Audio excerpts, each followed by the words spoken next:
Let's start with the word of prayer. Lord, thank you for this morning. Thank you for this day and the sunshine that you blessed us with and the ability to study your word. And I just pray that our discussion is fruitful, it's glorifying to you, and Lord, that we can find ways to be better followers of you as we study. Be with us during this time. In your name I pray. Amen. All right, so today's lesson is entitled An Executed Scoundrel. This whole series of lessons has been on justice, and we've been talking about different aspects of justice here. And today's lesson text comes from Esther, the book of Esther, in Esther chapter 7, the first 10 verses. But to understand Esther here, or at least where these verses, what takes place here in verses 1 through 10, we need to understand basically the whole book up until this, of what is happening, what is transpiring, and all that. So before I go through a summary here, I'm just curious, if we go around the room, what's one, two things that when you think of Esther or you think of the book of Esther, what pops in your mind?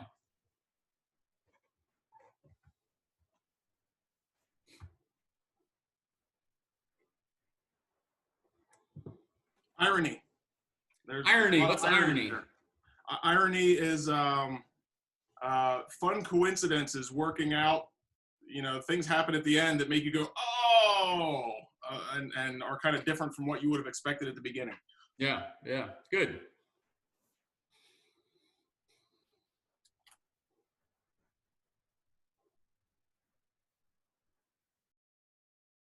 I might just call them people. How about Robert?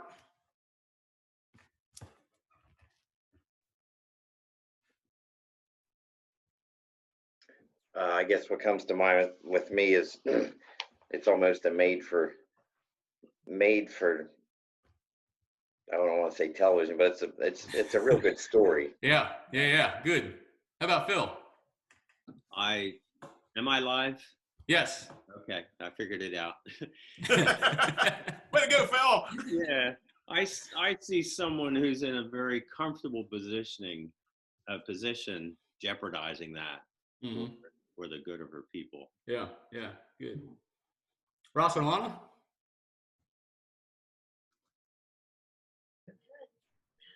Just that phrase in there, without looking, paraphrasing, who knows that I was put here for a time such as this? Is that close? Yeah. That's always stuck with me.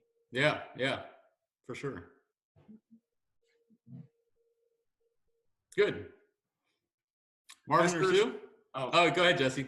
Well, I was just going to, Esther is the name of my mother and the name of my grandmother and one of my nieces. And so when I was a little boy, I always thought it was funny that there was a book of the Bible called Esther, you know, but that, as weird and random as that sounds, this book holds a little bit of a closer spot to my heart simply because of that. Yeah, sure. How about Marvin or Sue?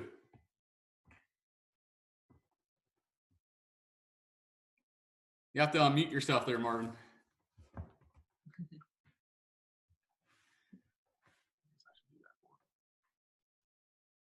Person, she became, well, I guess the model of their time. So I don't know. It was just a fascinating story, really. Yeah. Every time I read Esther here, I have memories of Veggie Tales because with the kids, we used to watch it over and over. So every time I read this, I hear the song from Veggie Tales. Yeah, can you sing it? No, I can't sing it. How about Chad or Laura?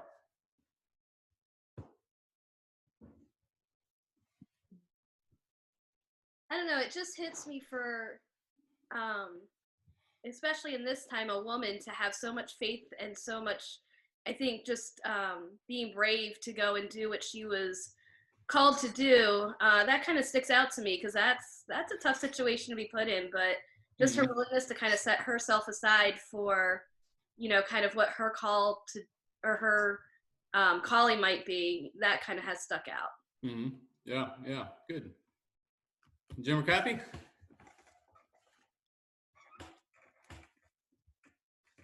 Are we live? Yep. It's a book I haven't studied much. So that's why I come to Sunday school to hear you. There you go. And actually, I think what Laura said was what I was thinking. Just, you know, the bravery that she put aside. You know, she knew what she needed to do, and she did it. Mm-hmm. Mm-hmm. Good.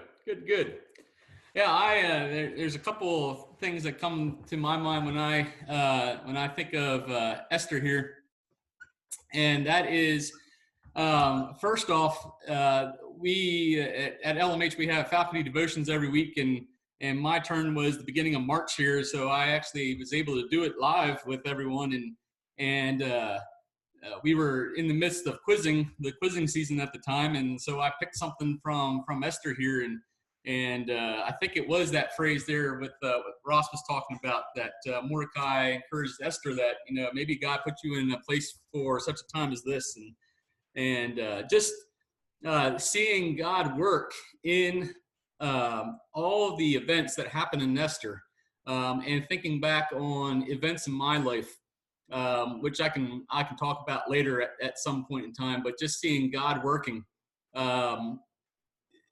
in ways that I look back now, I'm like, yeah, it was only him that made everything happen the way it's supposed to happen. And now I have a new memory of Esther. In the quizzing season, they used the ESV version of the Bible, and King Xerxes is not named King Xerxes. His name is Ahasuerus or Ahasuerus, or I messed up a number of questions during the quizzing season because I stumbled and I went and couldn't get the name out. So now that's always going to be in my memory when it comes to Esther here. But it's a fun book. It's very interesting.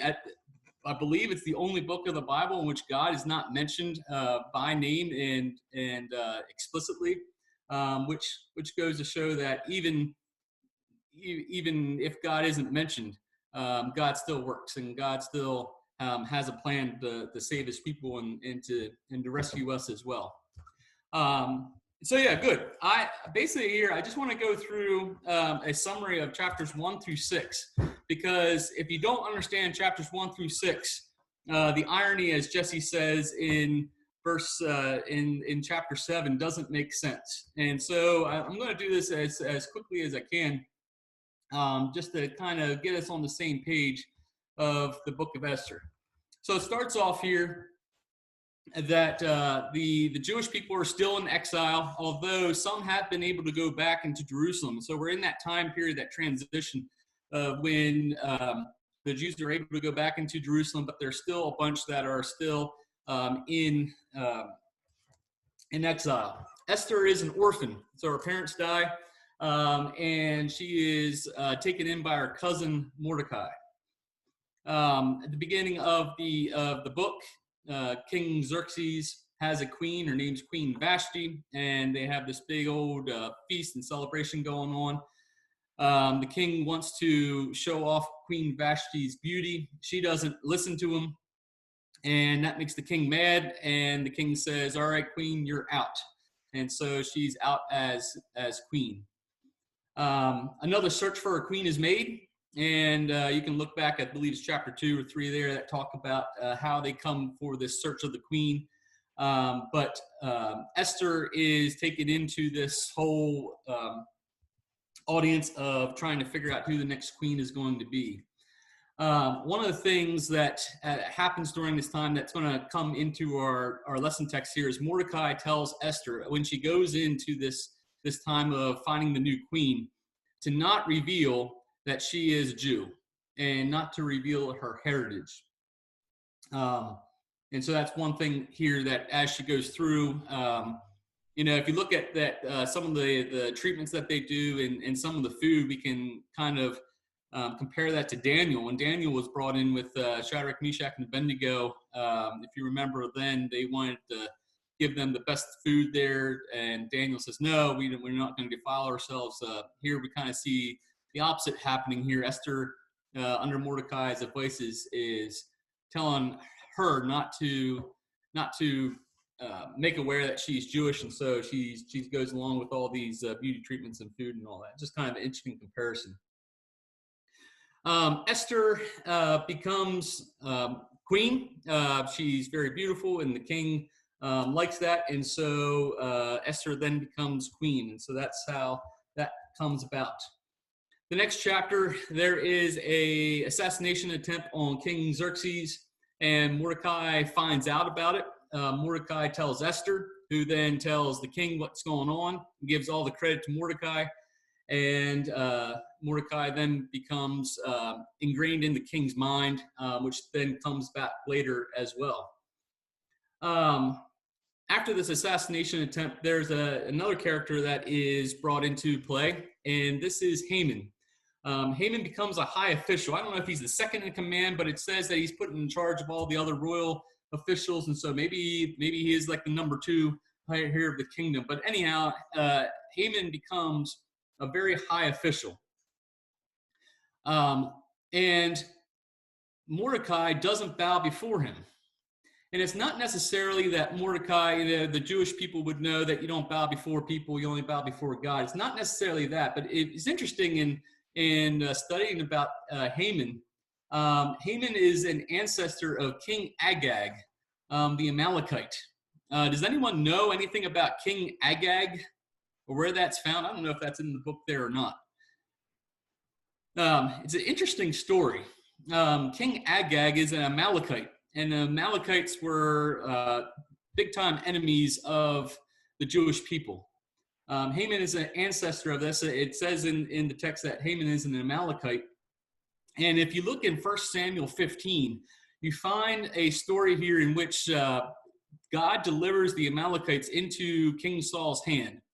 And so King Saul and the rest of the army are to go into this camp and kill everyone, including the king and all that. King Saul goes in, and it's revealed later on in First Chronicles that the army doesn't kill everyone. And in fact, the King Saul, doesn't kill King Agag like he's supposed to. And Samuel comes by, the Lord comes to Samuel and says to Samuel, no, Saul has not listened to me. He's not fit to be king. Samuel goes out and visits Saul, and Saul realizes now, oh, I got some issues here, and, help me to repent. And Samuel basically says, hey, this is, you didn't listen. This is not going to work. And basically Samuel kills King Agag because Saul didn't do it. This happened a few hundred years before our story here in Esther, and seeing kind of the twist there that here Haman, who is a descendant of King Agag and is an Amalekite, survived because Saul and his army didn't listen to God, and we still have this issue here now of the Amalekites coming after the Jews. So that's who Haman is. Haman decides to get back at Mordecai. He's very prideful, and lots of people are bowing down to him, but this one person is not, and it sticks in his mind and all that. So Haman decides to get back at Mordecai and convinces the king to make an edict to kill the Jews.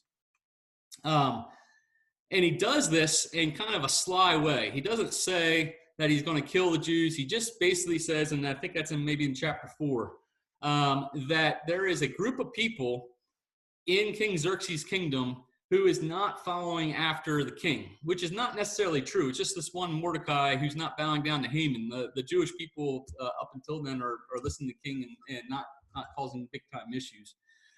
But Haman says there's just this group of people that are not following the king, and that we need to get rid of them. And the king, because Haman is second in command, the king says, okay, do as you need to do. And one of the things that the king does is it gives his ring to Haman to write up the edict and to seal it. So it's kind of interesting. I don't think the king ever sees the edict. It's written in his name, Haman has the ring himself to seal it, but I don't think the king ever sees the edict as it's written up, and that comes into play in chapter 7 as well. So Mordecai learns of this, and he lists Esther to help. And in Esther 4:14, we get this phrase here. Let me just read it here. Mordecai says this to Esther in Esther 4:14. For if you remain silent at this time, relief and deliverance for the Jews will arise from another place, but you and your father's family will perish. And who knows but that you have come to royal position for such a time as this. And I think that that phrase always sticks out to me as well, of where God has put us. Who knows that God put us into this situation for such a time as this? And I just, what encouragement. And hopefully we can find encouragement with that. We can talk about that later if we want. So Esther asked the king to prepare a banquet for the king and Haman. The law of the land is that you don't approach the king unless you're summoned. And if you do approach the king and the king doesn't extend the scepter to you, I believe death is the consequence of that. And so Esther, has to come in, talk with the king, and do this all under the pretense that she might get killed if he doesn't extend his scepter. The king does. And I think we see throughout here that the king really does love Esther and has getting to know Esther. Esther's request when the king asked is that she prepares a banquet for Xerxes and Haman. And so the king's like, yeah, sure. Haman is honored, and he likes this. He goes back to his wife and his friends and says, hey, I'm invited to this banquet that Queen Esther has prepared. It's just me and the king. This is such a high honor. But there's something that's still in this. When he comes in and says that I have this great honor, he says, but Mordecai still won't bow down to me. This is just in his head, and it's bugging him. It's bugging him. And so Haman's friends and his wife tell him, well, why don't you build a gallows? That way you can kill him. And of course, that's the people that Haman has surrounded himself with. And Haman says, that sounds good to me. So he has this gallows built 50 cubits high, I believe is about 75 feet high. And anytime that I try to judge height, I think of silos. Silos tend to be right around 70, 80, 90 feet high. So if you think of a gallows being built to hang someone, it's the height of a silo, which is pretty high, pretty over the top to hang someone. So Haman does this, and the next morning, there's something that happens in between. That night, the king can't sleep. So that night, the king can't sleep, and to put him to sleep, he has the events of his reign read to him, which is kind of interesting that, the stuff that you do in the kingdom, that's what puts you to sleep, but whatever. Or maybe he's just bored. I have Melanie read congregational business meeting minutes to me if I can't sleep. That's what I do. There you go. Very good. Yes. Whatever works for you, right? So,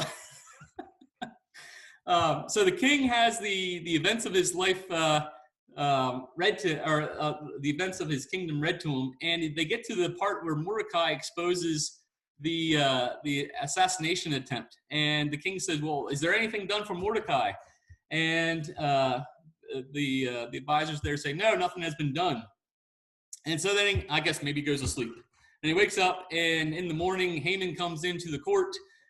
They say Haman is down there, and of course, Haman is Xerxes' advisor, and he listens to Haman because he's his number two, trusted advisor. And so he says, Haman, he goes, what should we do with the person who delights in the king? And of course, you think of Haman. Haman's like, oh, all right, he wants to honor me.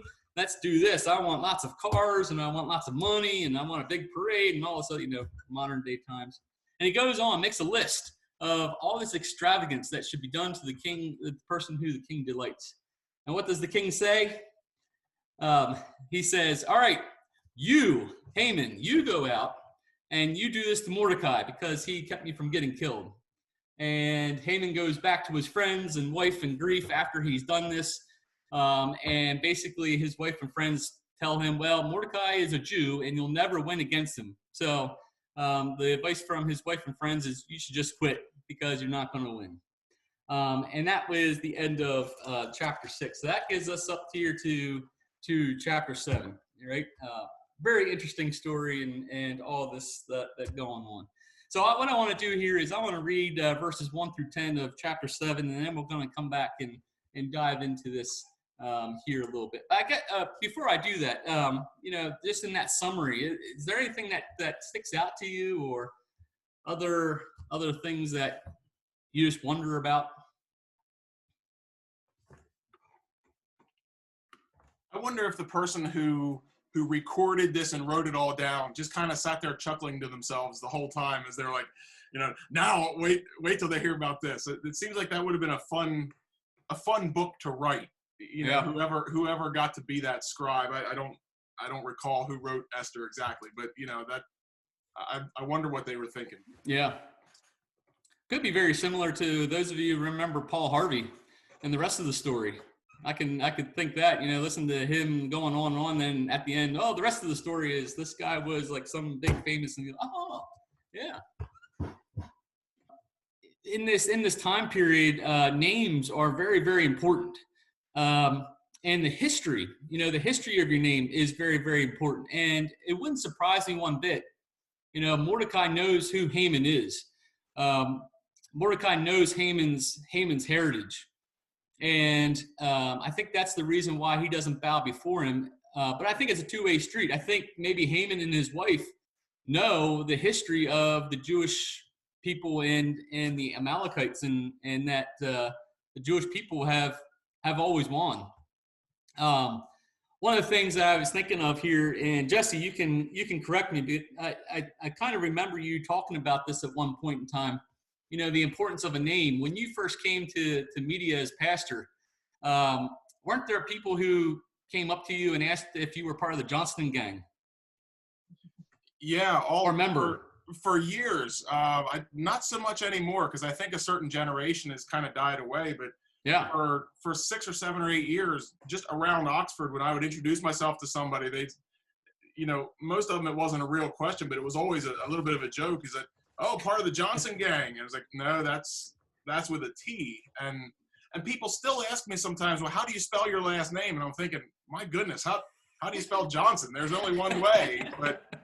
But people in this area, that John Stun gang was really famous. And so that it's been a while since I've gotten that, but for probably the first 10 years here, I got it all over the place, especially men of a certain age. That was just kind of a way to be greeted.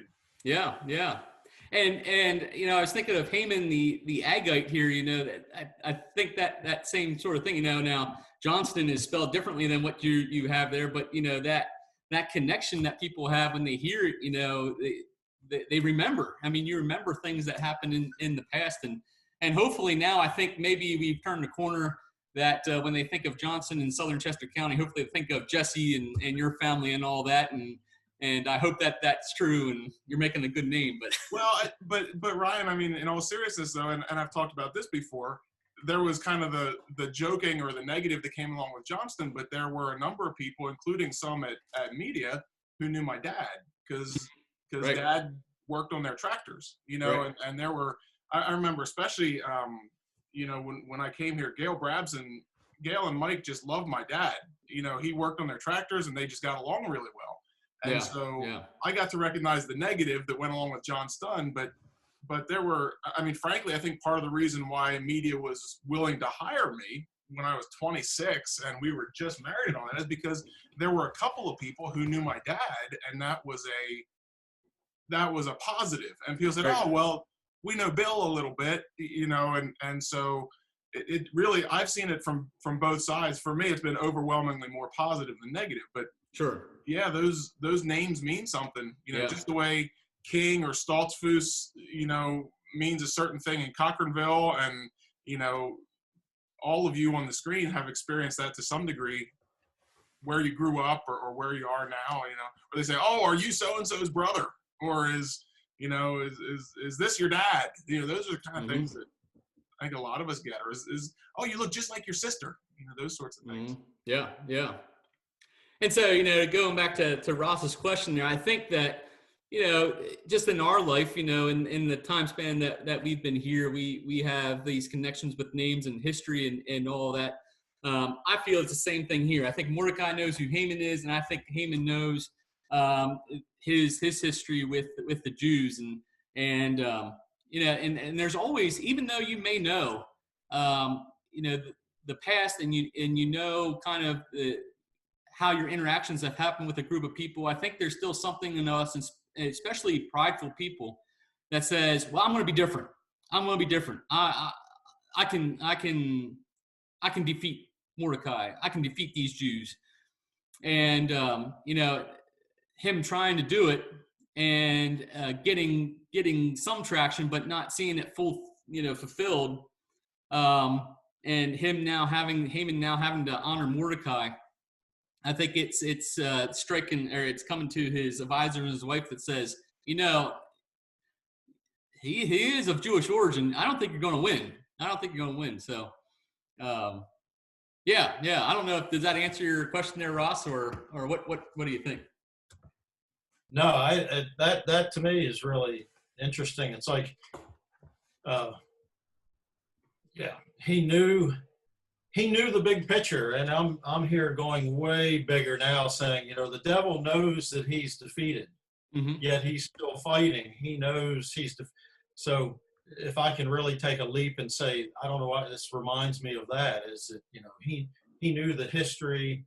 Deep down, he knew who he was. He knew who the Jews were, but he's still going to try and do what he can. But then, like you said, his wife's reminding him, hey, ultimately, in the end, you lose. Yeah. We lose. Mm-hmm. So that's interesting. Yeah. Ryan, I find it interesting that he tried to do it underhandedly, secretly. Yeah. Exposed who the group of people were. Yeah. Annihilate them, and you won't know until it's done. Right. And I think that ties into, later on in this, his fury. He gets up and he leaves, because he now knows that the edict that he made is going to be killing his wife, his queen. And, part of that fury there is that, he's been duped. And that makes him mad. Yeah. Mm-hmm.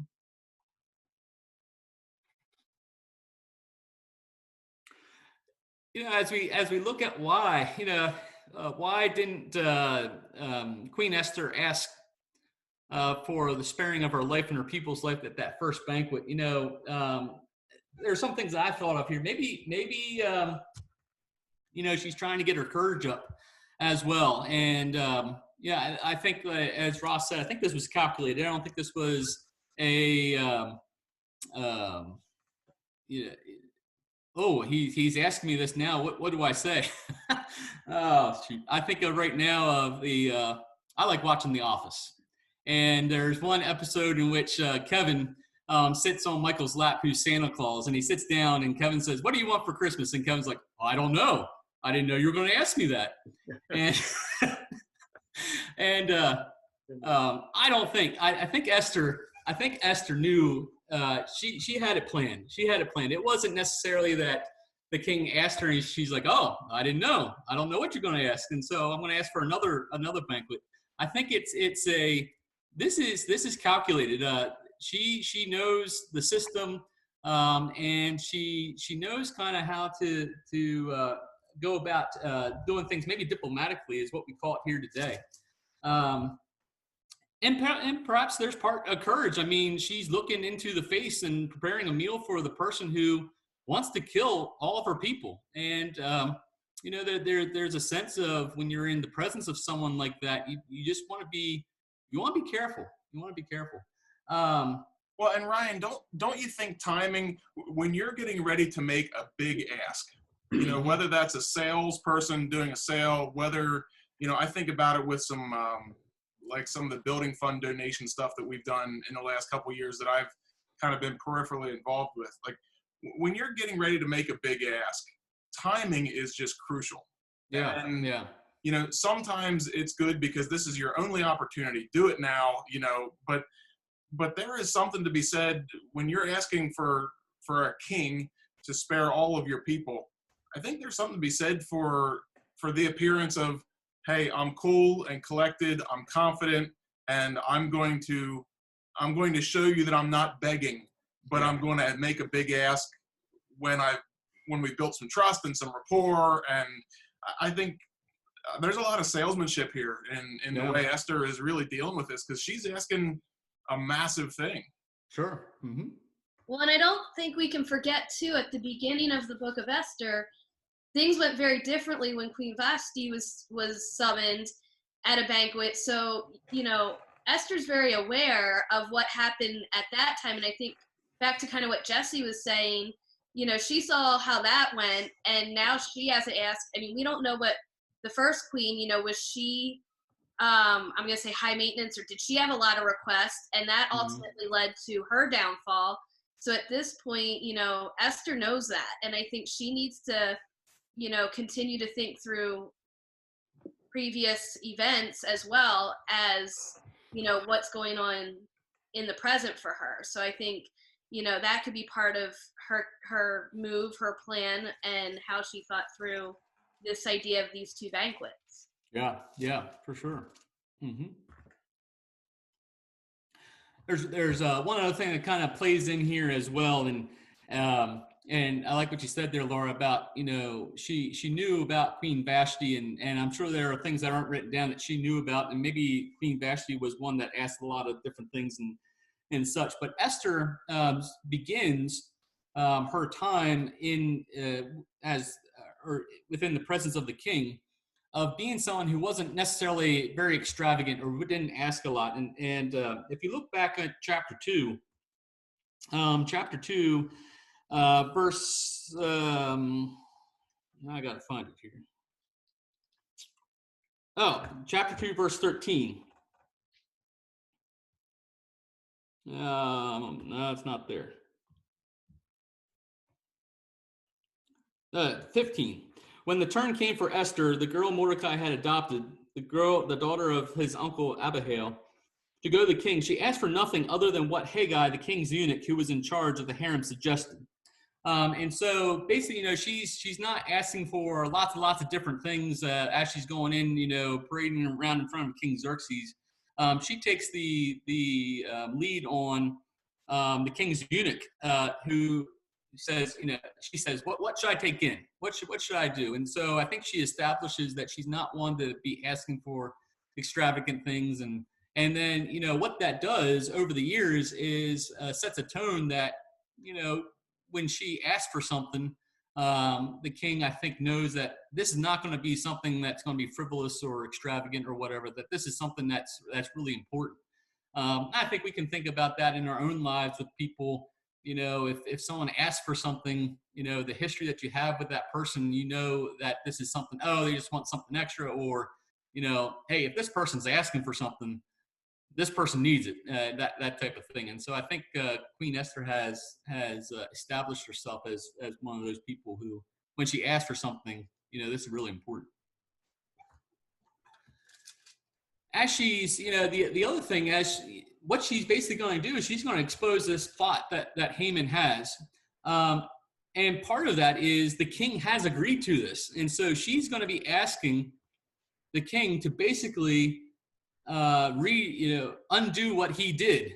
And part of the issue here that I think, remember back in Daniel, in Daniel, Darius, I believe, if I have my history right, and Jesse, you can set me straight, or others, you can set me straight, but I believe Xerxes, at least in my study, is the son of Darius.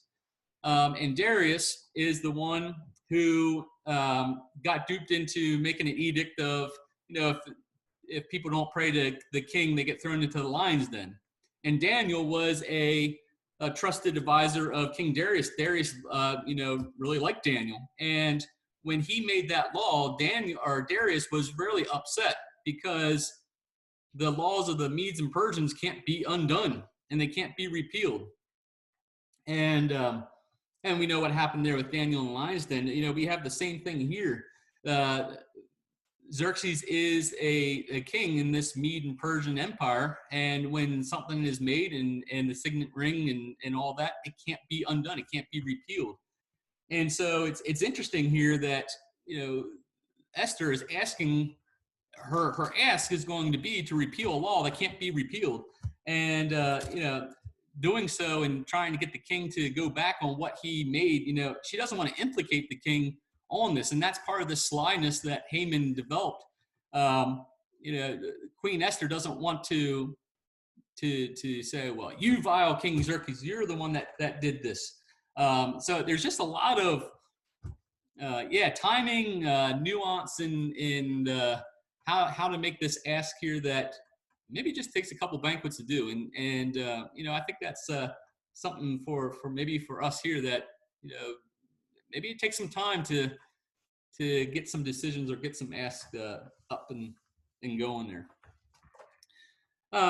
In verse 3 and 4, so at this time, the second banquet, she does tell or say what she wants, and basically she says, "My request is that what is it? Grant me my life. This is my petition, and spare my people. This is my request." And you know, it's interesting. What does if you look there, you know, what does she ask for first? She asks to grant her life, and I think that's appealing to King Xerxes there. You know, Xerxes really loves Esther, and so she starts off by saying, you know, grant me my life. And the king might be thinking, well, what do you mean grant me my life? And then she goes on, and her second request is spare my people. You see there, she doesn't say spare the Jews. And throughout verses 1 through 10, she still doesn't tell or say that she's Jewish. And it's interesting. It's not until later that I think King Xerxes realizes that she's Jewish. But even at this time, she doesn't say spare the Jews. She just says spare my people, spare my people. Why doesn't the king know that Esther is Jewish? It's because Esther didn't reveal that, and Mordecai told her not to. And it's just interesting in how she goes through and makes this request. She is allowing the king to kind of connect the dots, and at the same time, Haman is connecting the dots too. And I can just imagine seeing his eyes like widen here, and him realizing that this is not going to go well. And in Queen Esther's request, she ends it up in verse 4. She says, "If I had only been, if they had only been sold as slaves, if they have only been sold as slaves, I wouldn't have said anything." And commentators have said, you know, if Haman would have made the edict that they were all to be enslaved again, you know, at least they've been alive, and God could work through that. But you know, if the Jewish people, if they all die in this kingdom, it's more difficult. Not that God can't, but it's more difficult for God to work through that. And so Queen Esther kind of puts a caveat on this, saying, you know, I'm not asking for something extravagant here, but you know, if they just would have been put in as slaves, I wouldn't have said anything. I wouldn't have bothered you with this. But because they're all going to die, this is why I have brought that to you. So those are the first 4 verses that we see here, and just curious here, you know, what are some things that we can learn from this exchange? You know, I think we talked about timing of different things. You know, are there times in our life that we need to wait until the right time to make a request? And I don't know, how do you teach that? Let me ask you that. I think we all know that, you know, timing becomes a very important, you know, an important thing here. How do you go through and teach that? Are there any thoughts on that? I'm a little bit curious. I'm looking here on the screen, and I see Robert, whose profession is some advisorship, but also some salesmanship. I see Marvin, who is a salesman. I see Ross, who is a salesman. Chad, you do a little bit of that sales kind of stuff. I mean, you guys know about timing, right? You guys kind of know when to kind of close. How do you do that? Those of you who you've made your life trying to get people to buy stuff, right? How do you, is that something that can be taught, or is that something that you just need to know how to do? I would say there are a few fundamentals that are taught, but most of the success comes from intuition, from experience, from knowing how to read people and listen and trying to predict how they'll respond. I would say reputation and relationships has a lot to do with that. Mm-hmm. I was finding it interesting how often we have a complaint against somebody and we're going to somebody higher up with the complaint. You know, in this case, it's Queen Esther going to the king. How often we would just jump in and just, hey, let me tell you what he did to me. Let me tell you what's going on here about so name names and just get right into it. And I guess Robert, we could say this is, or Marvin or anybody, this is kind of, I guess, get into the sales thing where you're wanting somebody to buy this, but you're not coming out and saying that, hey, are you going to buy this? You're not saying that. You're implying, you're leading them to it, which is what she's doing here. Yeah, just so well. She's building him up to where he's buying into this with her, you know. Mm-hmm. And then the whole, if we had been merely sold, you know, I was just envisioning somebody saying like a financial deal, you know, if it had only been $100, I would let it pass. I really wouldn't worry about it. But we're talking about 10 grand here. Mm-hmm. You know, she's kind of doing that, you know, if we'd been slaves. So, yeah, she's building up to verse 5. I mean, it's kind of like she knows where he's going to be at verse 5. Who is he? Right. Yeah. It's kind of like, yeah, I want to buy it. I want to buy it. When can I buy it? It's that. Yeah. She's leading him that. So it's, yeah. Mm-hmm. Mm-hmm.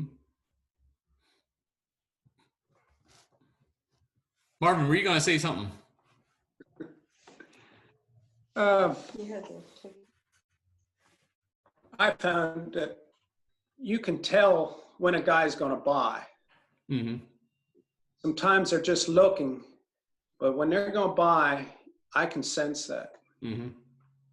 And I guess that comes with experience, but a lot of times I find that, you know, if I give them a little time, they're ready to buy. Mm-hmm. Yeah. And if they're ready to buy, you got to get them then, or if they walk out the door, you lost it. Yeah. Yeah. Mm-hmm. And so Marvin, like, could you do that when you were 25? Like, did you or was that, did you just have to learn all that? You have to learn that. Yeah. Mm-hmm.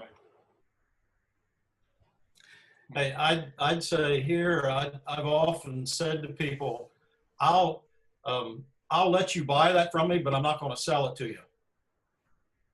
And they'll look at me and I'll say, there is a difference.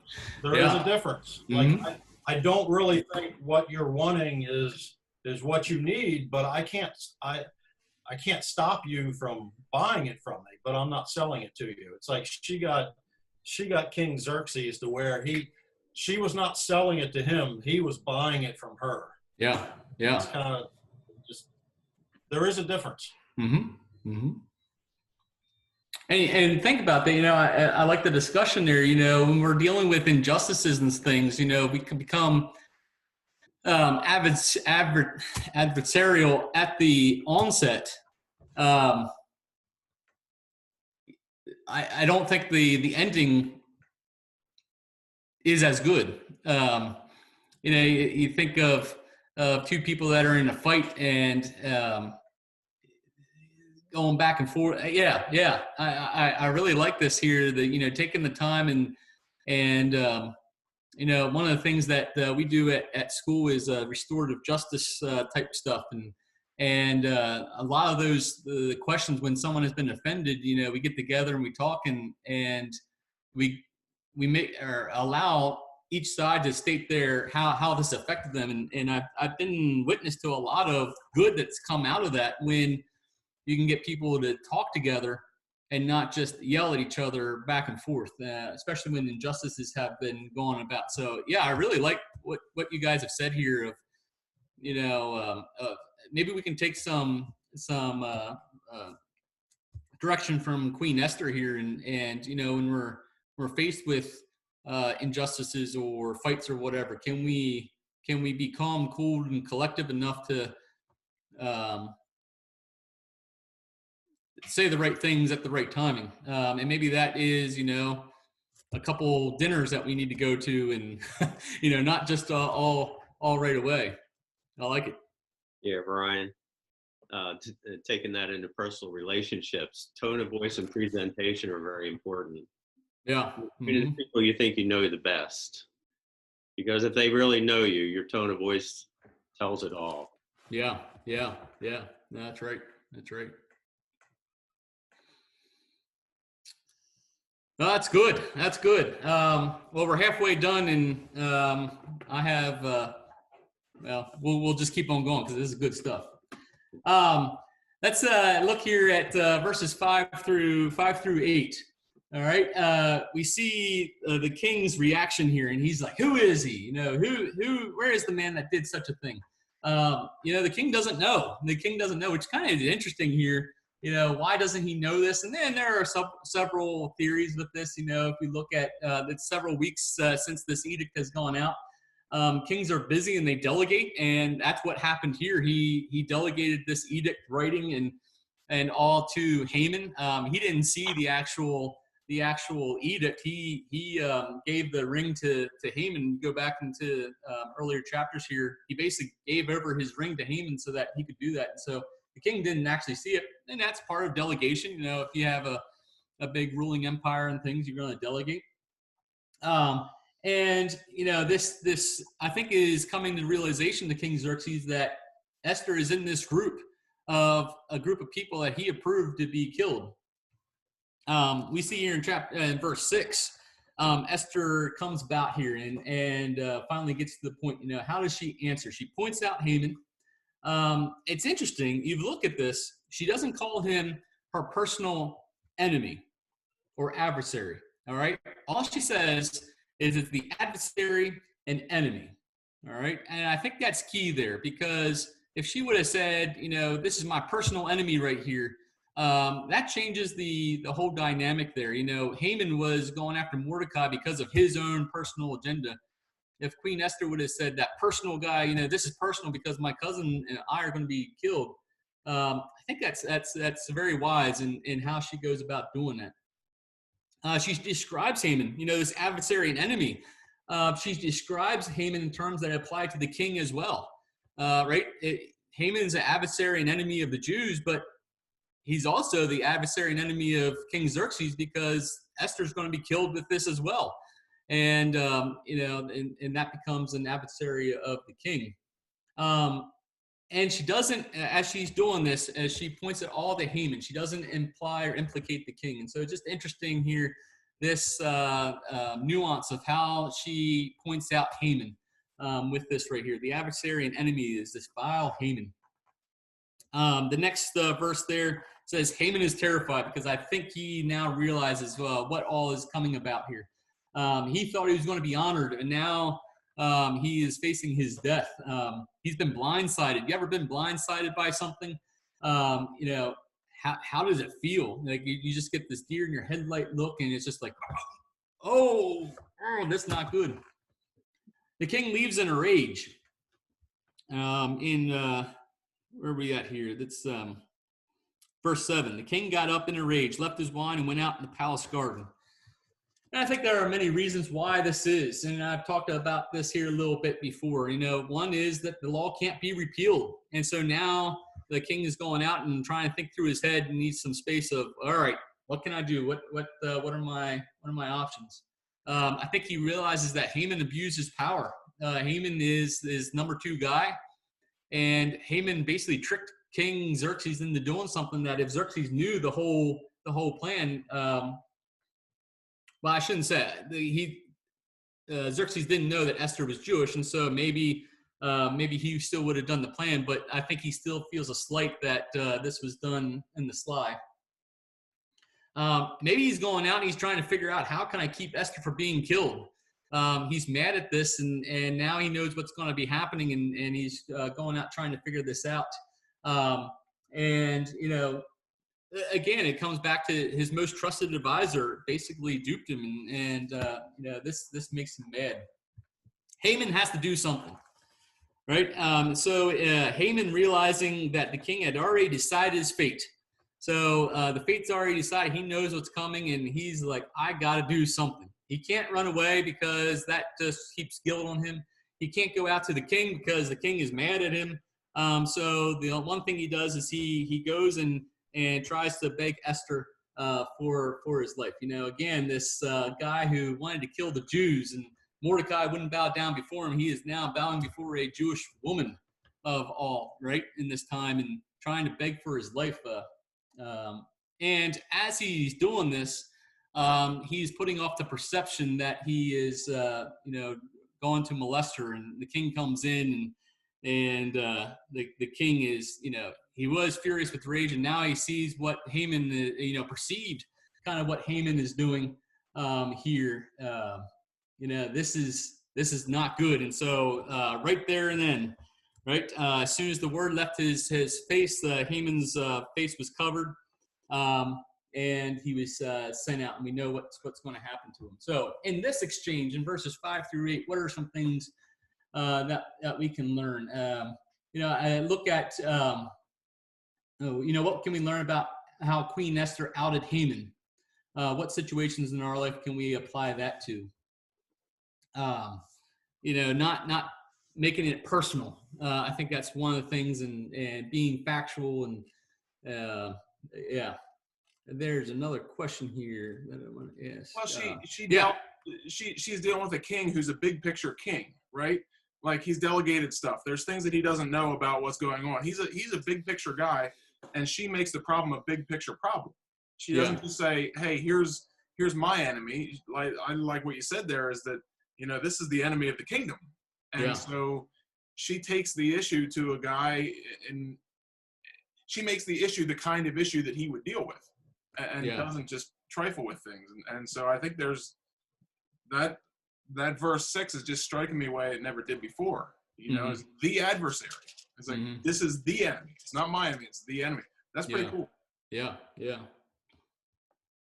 There's a question here in this commentary that talks about, I'll just read it here, and maybe we can dig into it a little bit. It says, under what circumstances is it appropriate, if ever, for Christians to describe opponents with negative terms rather than sticking solely with the facts of what they did?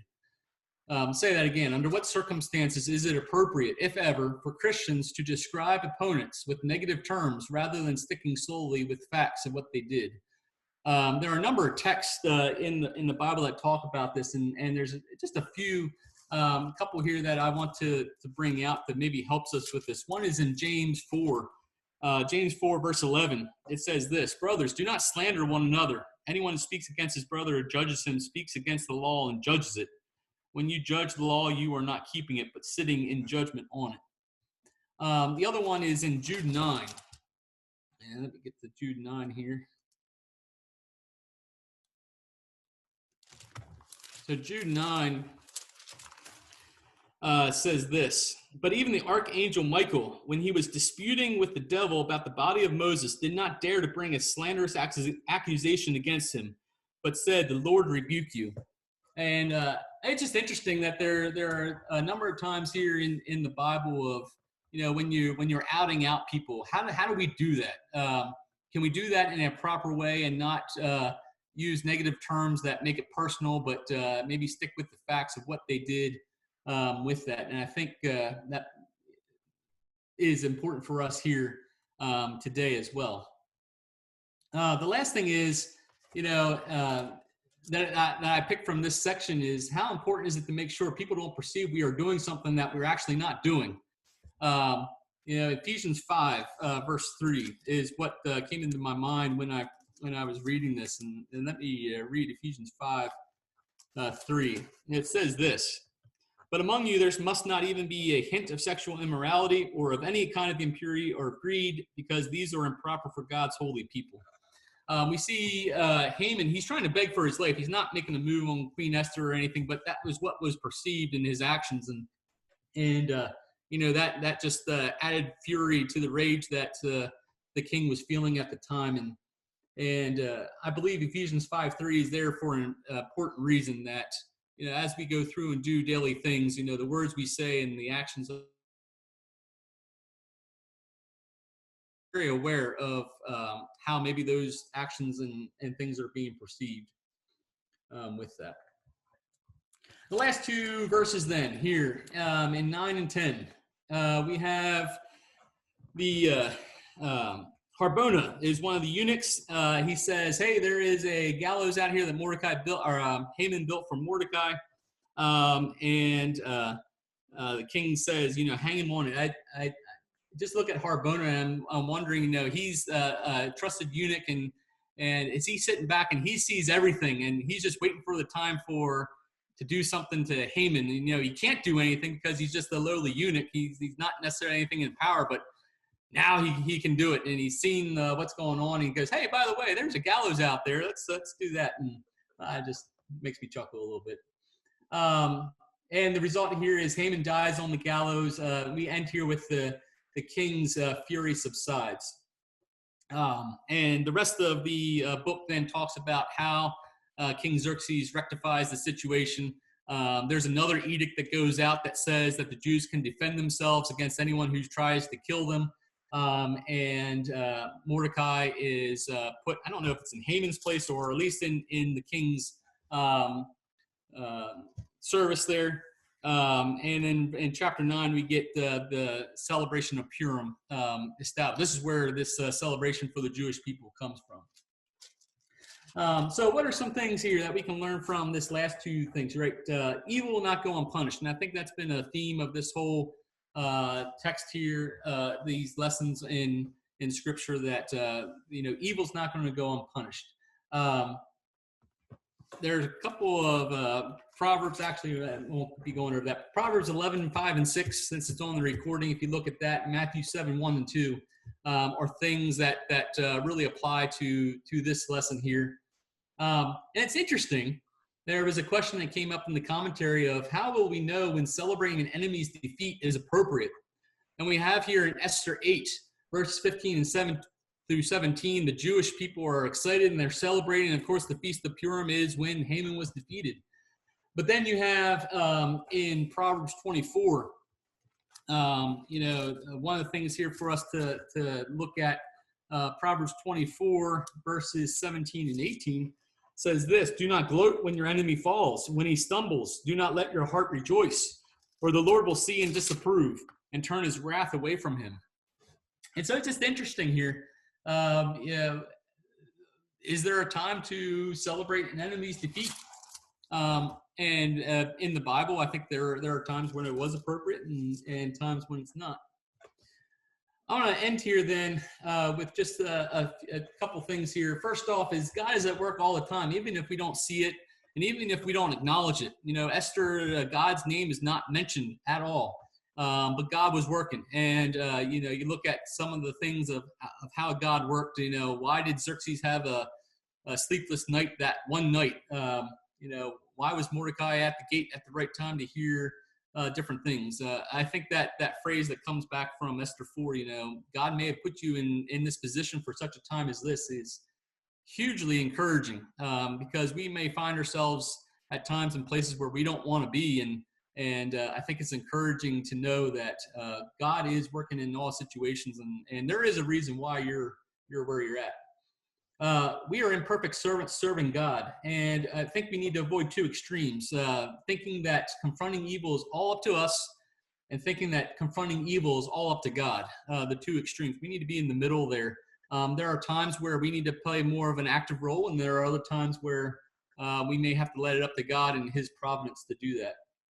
And then the last thing I think is the point in your book there is act justly in every situation, act rightfully in every situation, whatever situation you find. That way, you can't be perceived as doing something that you're not doing. That's the lesson there. Are there any final takeaways that anyone would like to talk about?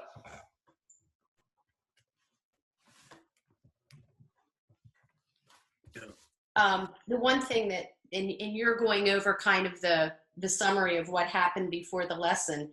The one thing that she did was asked Mordecai to basically get everybody and fast for 3 days. Right. It just made me think, before going into a major battle, you need people at your back. Yeah. And, the body of believers to be praying for you or encouraging you. Sure. Yeah. Thank you for bringing that out. Yeah, that's right. Before she went into the king, she had Mordecai and the whole Jewish people in Susa there fast and pray. Yeah, that's good. Ryan, one of the things that's always concerned me is that words can be taken in different manners so easily. And so I think before we get into serious discussion, or if there's a question, I think everybody should feel the freedom to say, this is what I heard you say. Is that what you mean? Yeah. Exactly what you mean. It can solve a lot of conflict there. It could. Right. And if we would start, our conversations with that, I like that, Phil.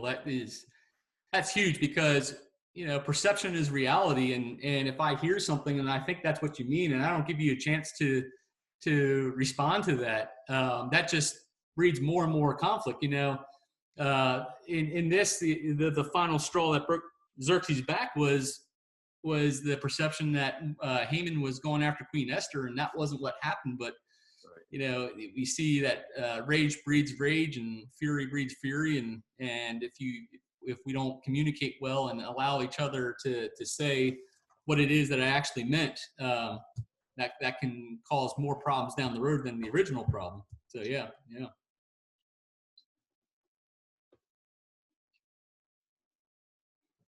Any other final thoughts here? Esther is really, it's a fascinating story that someone said made for TV and all that other stuff. It is great. And let this be an encouragement for us that, this whole unit's on justice. And there are times in our life we will see justice come about. And how do we respond to that? How do we play in the role of justice? But then also, knowing that God's always working. And having time to reflect and look back and say, God, that's how you worked in my life. I think it's important too. And this book was written years after this event happened, but taking stock of how have you worked in my life, and have I given you? We could be like Xerxes. Have I given you your due praise for how you worked in my life? So maybe we need some sleepless nights here where we review the events of our lives and figure out what has God done in our lives. So that's where I'm going to end here. Jesse, one other thing could you do for us? Sure. I see Ross and Lana there. Would you say a prayer for them? I know things have not been going well here last couple of weeks, and I'd like to end in a word of prayer. If you can pray for them. I'm glad that you joined us here today. It's good seeing you there, but would you lead us in a prayer? Yeah, let's all pray together, all right? God, I thank you for the reminder today that you are always at work. Even if your name is not directly called out, you're at work and you're bringing about your justice. And Lord, for Esther and Mordecai and for her people, you brought your comfort. And so, Lord, I pray for your justice and your comfort to be present among us today. I pray especially for Ross and Lana. Lana having lost her mother, Ross having lost his father here in the last week and a half. God, I just pray for your comfort upon them. I pray for justice in their dealings with their family. I pray for good communication among brothers and sisters and parents. And Lord, I pray for peace and comfort in the Johnson home, just that you would bless them. I thank you for the Witters and the Stoltzfuses, the Herzogs, the Davises, the Kings, the Stoltzfuses, the Kreiders, the Garrises. Thank you, God, that we can be all together this morning, and pray that you'll bind us together by your Holy Spirit, even though we're miles apart. Thank you for Ryan for his preparation of this lesson, and God, thank you for being our God, no matter our circumstances, no matter the time, and no matter the place. God, you're good, and so I just call on your goodness today. In the name of Jesus, amen. Amen.